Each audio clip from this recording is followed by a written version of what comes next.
যদি স্বামী থেকে থাকে, স্বামীর প্রতি নরম হয়ে যান, তাকে ছাড় দেওয়া শিখেন। সবচেয়ে বড় কথা, তাকে মহব্বত করা তো অবশ্যই জরুরি, মহব্বতের চাইতেও বেশি জরুরি স্বামীকে বিশ্বাস করা এবং তাকে সম্মান করা। এমন কোনো কথা এবং কাজ না করা যেটা স্বামীর গায়রত বা ব্যক্তিত্বে আঘাত করে। ভালোবাসা অনেক গুরুত্বপূর্ণ বিষয়, ঠিক আছে, কিন্তু ভালোবাসা শুধুমাত্র একমাত্র গুরুত্বপূর্ণ বিষয় নয়। আরও গুরুত্বপূর্ণ বিষয় হচ্ছে বিশ্বাস, সম্মান এবং আনুগত্য। এখন বলতে পারেন যে আমার স্বামী আমাকে অন্যায় কাজে আদেশ করলে কি আমি আনুগত্য করব? কখনোই না। এখন স্বামী আপনাকে কোরআন সুন্নাহর দিকে আপনাকে ধাবিত করবেন, তখন আপনি তার আনুগত্য করতে বাধ্য, এবং এটা আপনার জান্নাতে যাওয়ার মাধ্যম বটে। যে এই পৃথিবীতে কেউই আল্লাহ পাকের পরে সিজদা পাওয়ার যোগ্য না, এমনকি নবীদেরকেও আল্লাহ পাক সিজদা করতে বলেন নাই।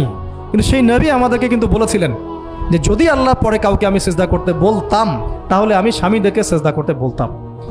এটাকে তসলিমা নাসরিন স্টাইলে বুঝলে হবে না।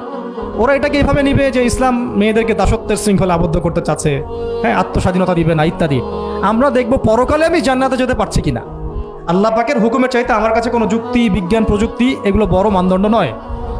শুধুমাত্র স্বামীর আনুগত্য, বিশ্বাস, সম্মানের বদৌলতে দেখা যায় যে পুরোটা জীবন এই বেচারা আপনার জন্য ঢেলে দিবেন। আর এই জায়গায় যদি দেখা যায় ঘাটতি থাকে, তখন কোনো কোনো ক্ষেত্রে ভালোবাসা যথেষ্ট হয়ে ওঠে না।